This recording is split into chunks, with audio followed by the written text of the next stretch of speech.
একটা mini blog নিয়ে আমি চলে এলাম। দেখো আমার চুলটার কি অবস্থা হয়েছিল। তারপরে কিন্তু আমি পার্লারে চলে গিয়েছিলাম, চলে গিয়ে পার্লারে চুলটা আমি ভালো করে কেটে আসছি, সেটা তোমাদের সাথে আর শেয়ার করলাম না। আর এবার দেখো সন্ধ্যার সময় গরম গরম পকোড়া ভাজছি, চিকেন পকোড়া। জানো খেতে বন্ধুরা কি বলবো, জাস্ট অসম হয়েছিল, দেখেছো? আর চিকেনের পিসগুলোকে বেশ একটু বড় বড় করে রেখেছি, আর দেখলে লাল লাল করে ভেজে নিয়ে নিলাম আমি। তার সাথে গরম গরম চা নিয়েছি। খেতে বন্ধুরা কি বলবো, দারুণ লেগেছে, দারুণ।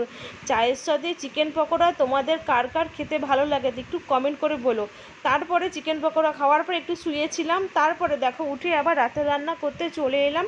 রাত্রিবেলা ওই যে দেখলে যে চিকেন পকোড়া, ওখানে ওই জন্যই চিকেন পকোড়া করেছিলাম, কারণ এখান থেকে সলিড পিস বার করে চিকেন পকোড়াটা করেছিলাম। আর দেখো এখানে রাত্রিবেলা করে নিয়েছিলাম কাঁচা লঙ্কা দিয়ে